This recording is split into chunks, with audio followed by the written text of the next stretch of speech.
levou o Rio Grande do Norte a ter esse grave problema da Previdência.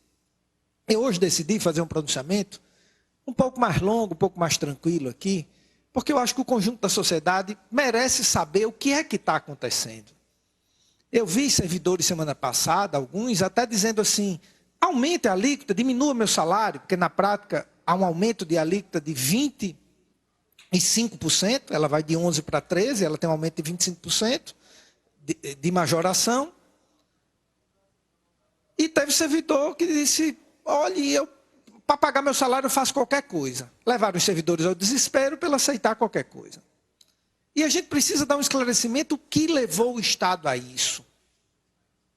E há um histórico. A Previdência ela não dormiu viável e acordou inviável. Ela teve um histórico que quebrou a Previdência. O que foi que quebrou a Previdência? Uma série de fatores. Um dos fatores de maior prejuízo é que os governadores do Estado, até 2007, eles não guardavam o dinheiro que era descontado dos servidores, que é 11%, e nem guardavam os 22% que o Estado paga. Esses 33% eram para ser guardados. Por isso que se diz que precisa de 3 ou 4 servidores para pagar um. Porque você se guarda 33% de 3 servidores, você guarda um salário inteiro para pagar um aposentado.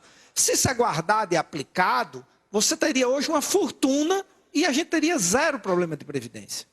Esse dinheiro não foi guardado, historicamente, até o ano de 2007, penúltimo ano do governo Vilma. Desculpe que eu não lembro se é 2007 ou 2005, que teve uma emenda constitucional que criou o famoso Fundo Previdenciário. Quem foram os governadores que não guardaram? Todos antes disso. Vilma no primeiro governo, Garibaldi Alves Filho, José Agripino Maia, Lavoisier Maia, Geraldo Melo, Tarcísio Maia. É importante se dar os nomes de quem, de forma irresponsável, não guardou o dinheiro que não pertencia ao Estado, pertencia aos servidores, gastou, e ele hoje gera um rombo de mais de R$1 bilhão aos cofres públicos, e esse R$1 bilhão sai das escolas, sai das viaturas de polícia, sai das salas de aula, para cobrir o rombo construído por estes governadores. Você teve outras distorções. Aqui, a maioria dos representantes políticos do Rio Grande do Norte, a nível estadual, e aí eu estou falando de governadores e outras figuras proeminentes, tem uma visão muito curta, estratégica, histórica de máquina pública.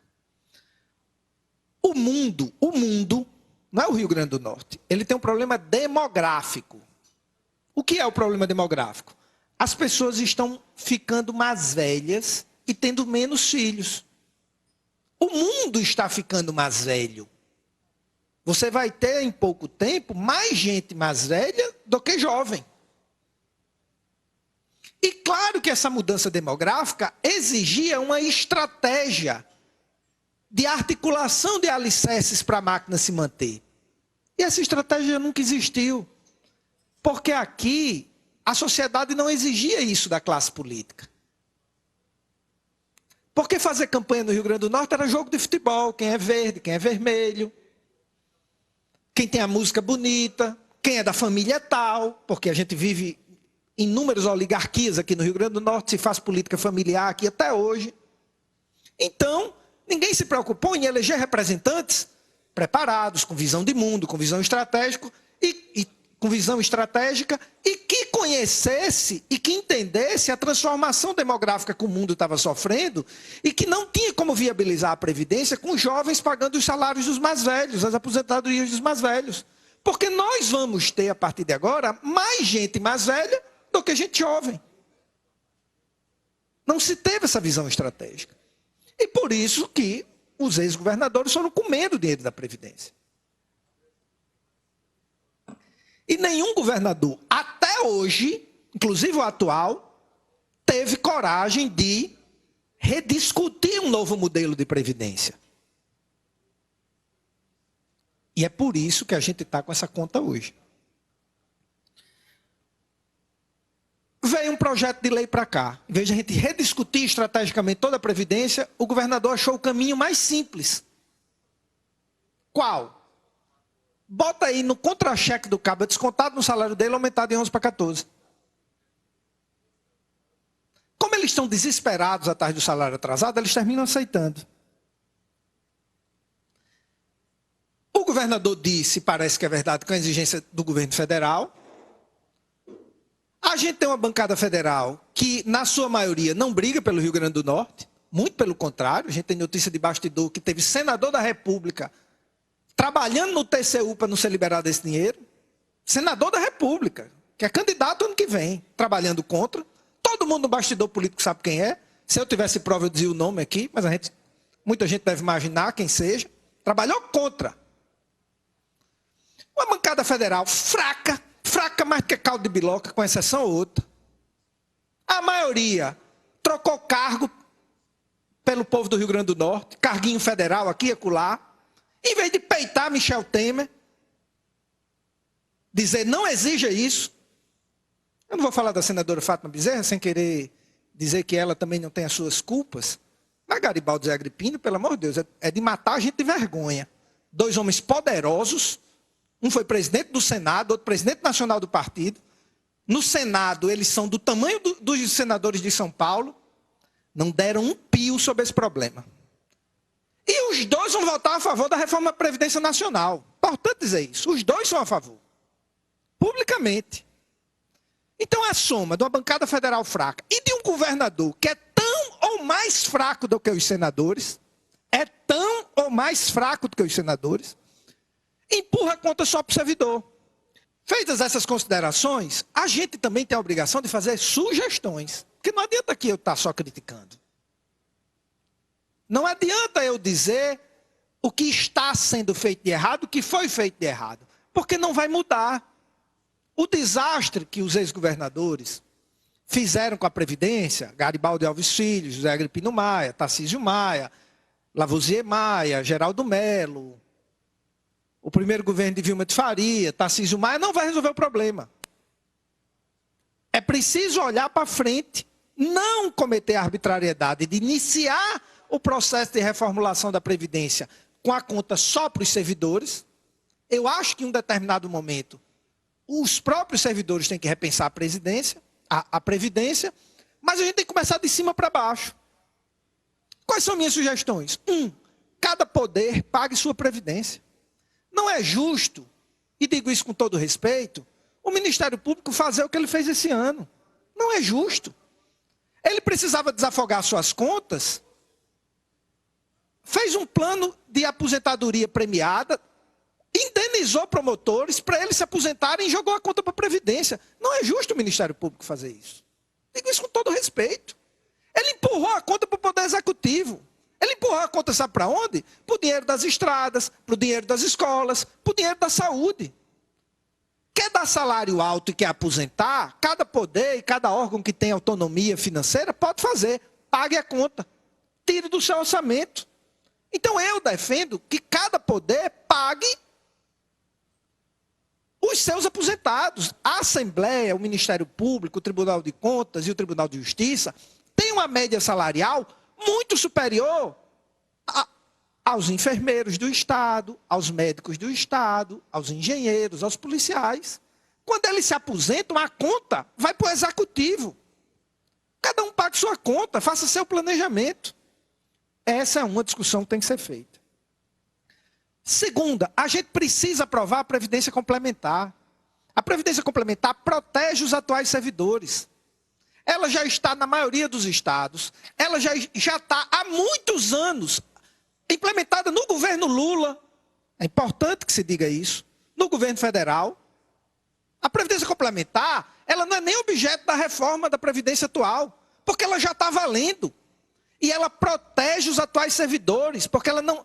Você tem um sistema hoje que é deficitário, você bota mais gente dentro, aumenta o prejuízo. Os novos servidores entram num sistema novo. Conselho, deputado Hermano. Eles entram num sistema novo. Ah, o sistema novo não é tão bom. O cara escolhe na hora do concurso público a carreira dele. Está na regra. Está na regra do jogo. Olha, eu vou entrar. Eu tenho um filho que é servidor federal que entrou com a regra nova. Ele fez uma opção de vida. Ele disse, eu vou entrar. Eu já sei que o sistema do governo é assim, governo federal, e nós não votamos a Previdência Complementar, está 3 anos parado aqui. Eu venho cobrando isso, inclusive cobrei algumas vezes ao vice-governador, ao líder do governo, junto com outros deputados, inclusive com o presidente da Assembleia, porque o projeto está cheio de erros técnicos e não tem nem que a gente quisesse votar, e esse até merecia que a gente votasse um pouco mais rápido, não de forma soldada, porque a gente precisa ouvir outros setores da sociedade, mas ele está cheio de erros. O governo do Estado tirou daqui o projeto que estabelece teto constitucional para servidor. Errado. O governador tinha que mandar isso de volta. Não tem cabimento servidor público ganhar 35, 40 mil reais por mês. Não pode. Não pode. Você tem que ter um teto. O teto é o salário do governador. Você não tem isso na iniciativa privada. Eu sou formado em Direito. Na minha turma, vários são juízes e promotores. Todos por merecimento, todos devem ter um salário digno, porque é uma função estratégica do Estado. Mas você tem que ter teto salarial. E o governador não tem coragem de abrir essa discussão aqui, pediu de volta o projeto. Outra sugestão, nós precisamos auditar as isenções fiscais. Nosso Estado é pobre, precisa de uma boa estratégia fiscal para atrair empresas e gerar emprego. O cidadão que está ouvindo quer isso. Olha, eu vou dar incentivo fiscal nessa atividade que a gente tem potencial para trazer empresas aqui, gerar emprego e circular mais dinheiro. Mas isso aqui virou um compadrio, um apadrinhamento, é cheio de amiguinho com isenção fiscal. Empresa que prometeu dar 500 empregos para não pagar ICMS e dá 50. Isso tem que ser auditado. E as boas empresas que merecem isenção têm que ter toda a proteção do Estado, que está gerando emprego, esses salários que caem no bolso do cidadão, circulam na economia, geram outros impostos. As que não estão cumprindo têm que tirar. Tem que tirar. O governador, como é cheio de amiguinhos, não tem coragem de fazer. Nós precisamos fazer um cálculo atuarial na Previdência. Nós não conseguimos ter uma discussão técnica de viabilidade da Previdência. Todo mundo dá pitaco. E o governo não apresenta. Está aqui o cálculo, a gente precisa de tanto, a gente precisa dessa construção, os números são esses, até para embasar os próprios servidores, que são os mais interessados. Não adianta ficar gritando que tem que pagar de qualquer jeito, porque para pagar tem que ter dinheiro. E esse dinheiro tem que ser construído num projeto com várias frentes. Eu citei algumas, estou citando algumas. Então o governo precisa elaborar, junto com os demais poderes, e eu sou defensor disso, de um cálculo que demonstre como viabilizar a Previdência nos próximos 20 anos. Outra sugestão, nós precisamos rever, os valores são repassados para os poderes, é alto. Não cabe no Estado pobre como o nosso. E tem sim gordura no Ministério Público, na Assembleia Legislativa, no Tribunal de Justiça, no Tribunal de Contas. Não tem gordura mais no Executivo. E digo isso com a legitimidade de ser oposição ao governador. Esses valores têm que ser... A Assembleia deu um passo. E aqui vai o parabéns à Comissão de Finanças da Assembleia, que congelou o orçamento dos poderes de 2018. E é bem verdade que o deputado George Soares, ano passado, tentou fazer isso. Já tentou fazer isso ano passado e não conseguiu, porque o plenário não deixou. E eu votei contra o orçamento por causa disso.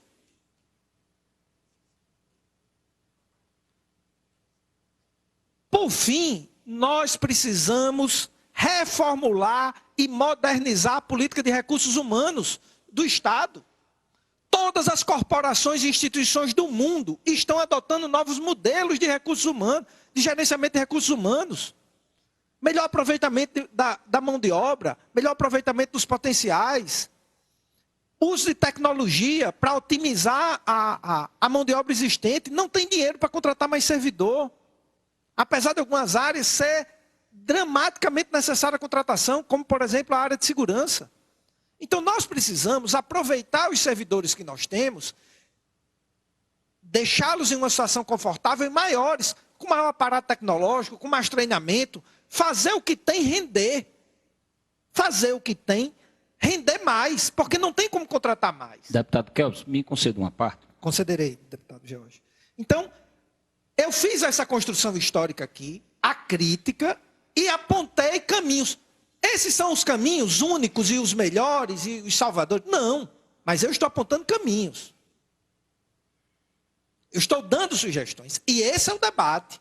Agora, você começar a resolver a equação da Previdência pura e simplesmente indo lá no contra-cheque do servidor e dando uma pancada com aumento de 25% da contribuição previdenciária, 25% de aumento numa pancada só, votando o projeto em uma semana, não está certo. Não está certo. Está errado. Esse processo de recuperação da Previdência, ele tem que começar por outro canto. Claro que vai chegar uma hora que vai dizer, servidor, vem aqui você também. Infelizmente, por irresponsabilidade de outros governadores, você vai ter que pagar uma continha aqui.